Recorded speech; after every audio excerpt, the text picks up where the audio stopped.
Dr. Schneeberger thought he was so smart when he violated a young woman in his exam room. Then he told his bloody lies. Little did he know that the young woman was a fighter, and she would not give up until the truth came out.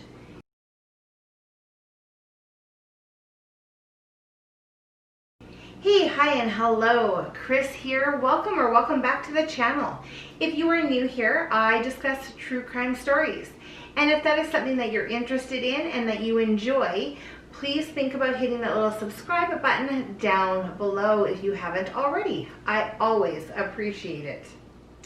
We're in a small town of Kipling, Saskatchewan. And when I say a small town, I'm not kidding.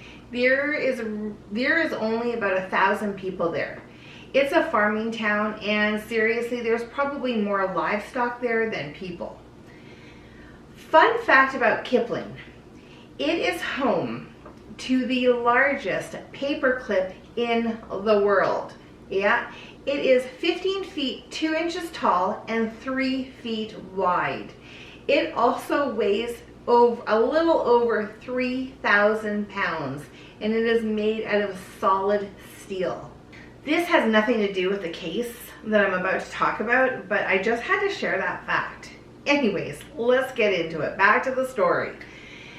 So it was Halloween night of 1992. Candy, and this is what the media called her, was just finishing her shift at the only convenience store / gas station in town. She was just 23 years old and a single mom.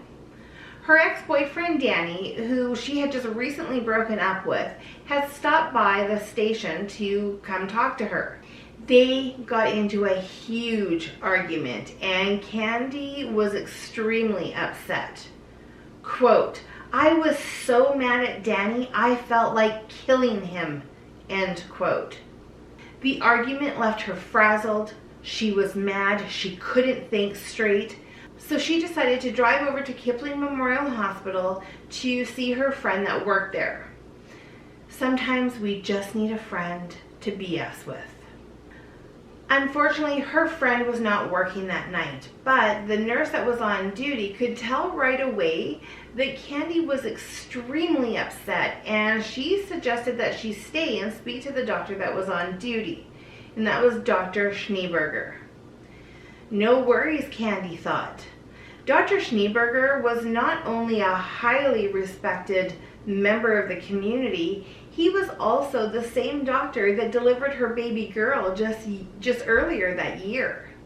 The doctor was from South Africa.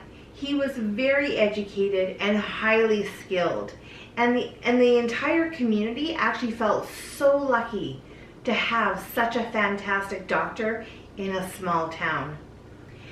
After Candy described how she was feeling to the doctor, extremely upset, anxious, mad, the doctor suggested that she have a sedative and that would calm her down. The doctor left the room and actually came back with a syringe. Now this really surprised Candy, as she was expecting to be getting a pill, not a needle. But she trusted him and allowed him to inject her. Immediately, she knew something was wrong because she fell back on the exam table, tried to scream, but words were just not coming out. She later described it as like a croaking noise coming out of her.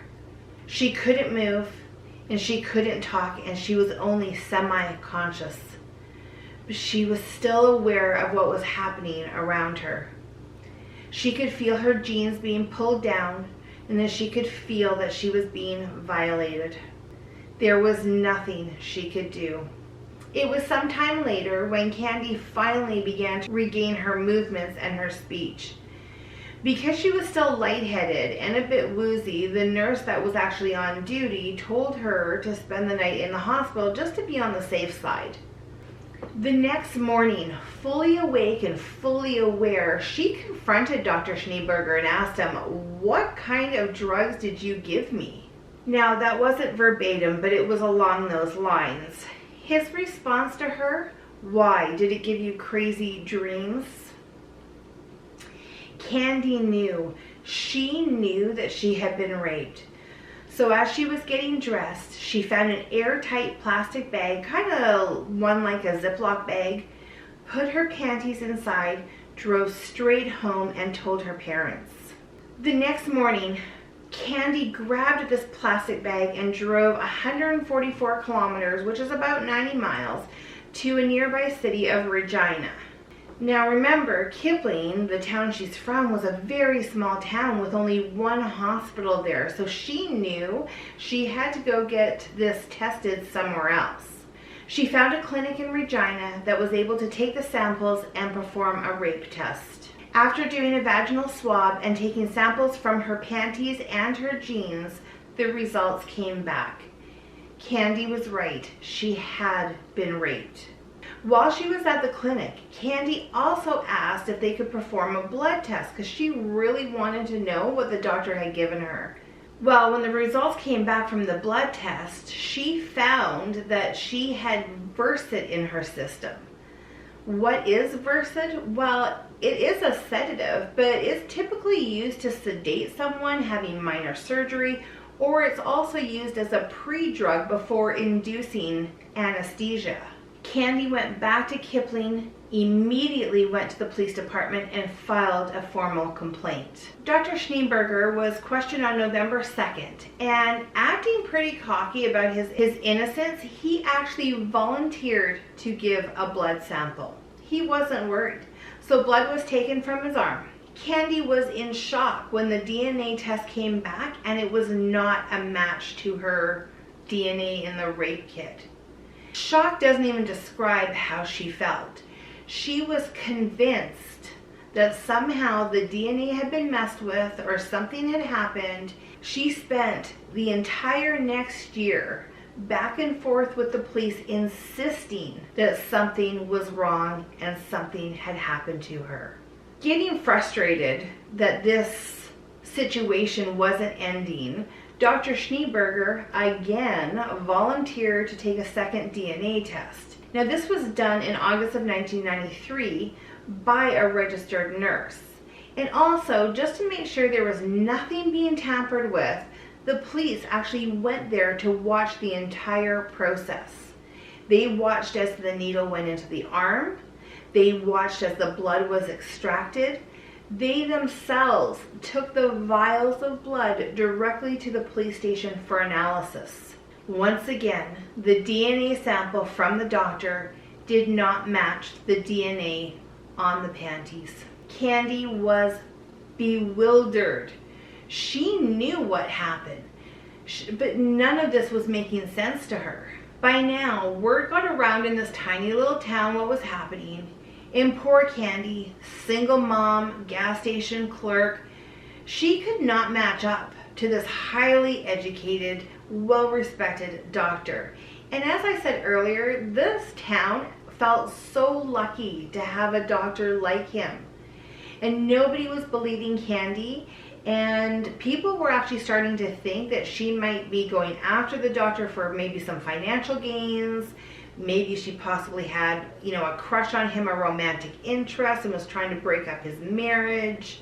There was so much speculation about what was happening, but regardless of it all, the people in the town was clearly on the doctor's side. Because of all the rumors and Candy feeling like she was just being made a fool out of, she decided to actually move to a nearby town that was about 9 hours away from Kipling. The RCMP closed the case in 1994. This was the end of the case for the RCMP, and it was the end of the case for Dr. Schneeberger. It was not the end for Candy. She was still adamant that she was raped, and she wasn't confused about it, and she knew something just wasn't right. So in 1995, Candy hired Larry O'Brien. Now, O'Brien was a private investigator who actually spent many previous years, I think it was 25 years in the RCMP. So he was very well educated on the laws and procedures and all that kind of stuff. March 3rd, 1996, O'Brien broke into Dr. Schneeberger's car. He obtained hair from the headrest of the car, and he found a tube of chapstick in the ashtray. Unfortunately, the hair could not be used because there was no roots attached to it, but the DNA from the chapstick was sufficient, and it was shipped to an independent forensics lab in British Columbia. The DNA from the chapstick matched the DNA from her panties.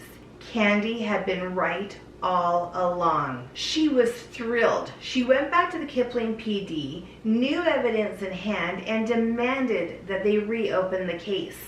But her spirits were quickly deflated when she learned that the police could A, not use the DNA sample because it was obtained without a warrant, and B, they don't even know if the chapstick had actually belonged to the doctor. Candy was perplexed, and she was also still very frustrated, but she was not giving up.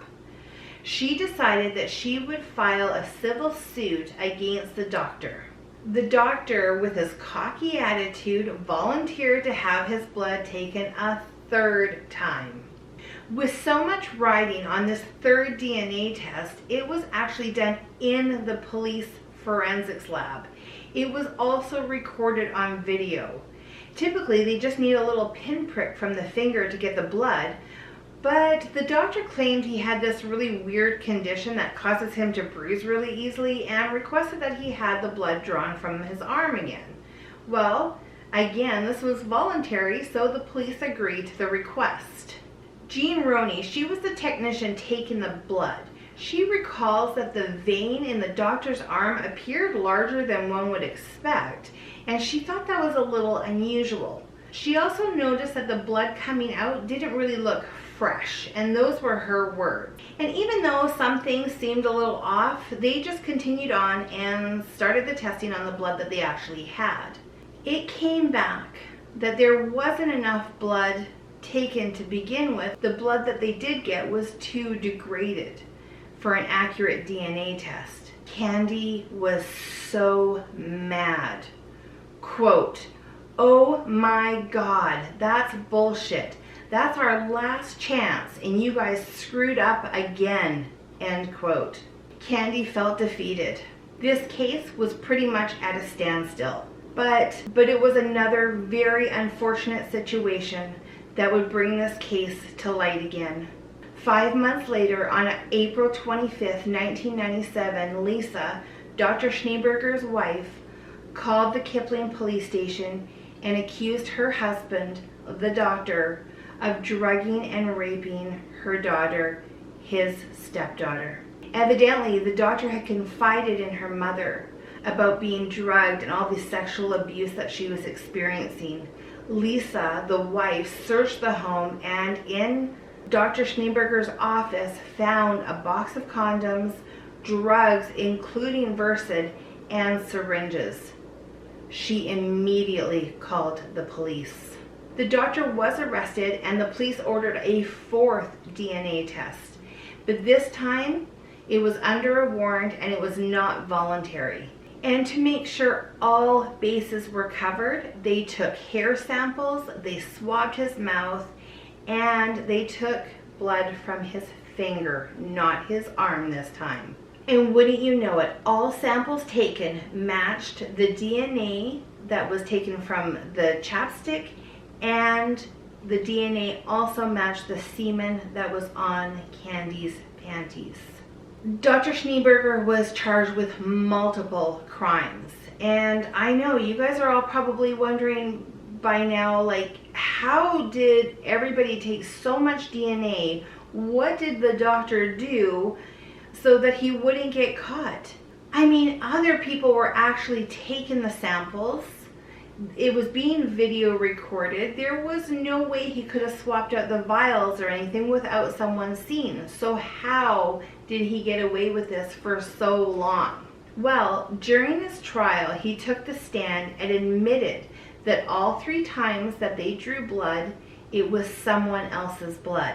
He testified that he actually made an incision on himself, put blood into a thin rubber tube called a Penrose drain, along with an anticoagulant so that it keeps the blood liquidy, and implanted the tube into his left arm right next to his own vein.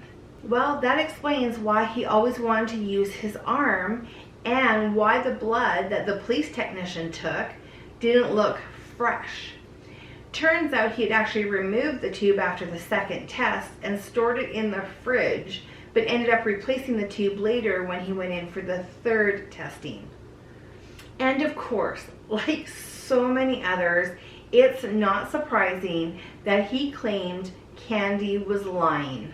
Even with all this DNA evidence now revealed, he said, get this, that she must have broken into his house, she stole a used condom out of the trash just to get the semen from it in order to frame him.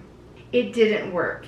He was convicted with 1 count of aggravated assault, 2 counts of administering a substance to commit an offense, 1 count of obstruction of justice, and 2 counts of sexual assault.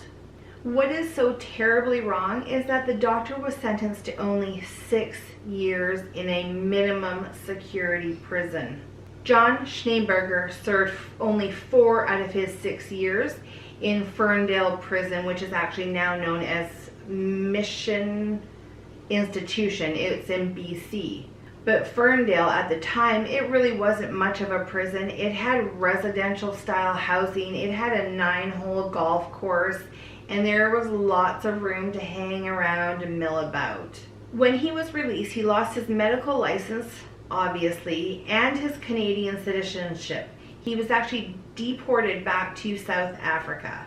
And it is said right now that he is living with his mom and assisting her in some business that she is doing. Isn't that such a crazy case? I know a lot of criminals go through a lot of lengths not to get caught, but this one, actually inserting a tube to fake DNA tests, it's incredible. Anyway, you guys, I hope you found this case as interesting as I did. And until the next case, be well and stay safe. Lots of love from Calgary.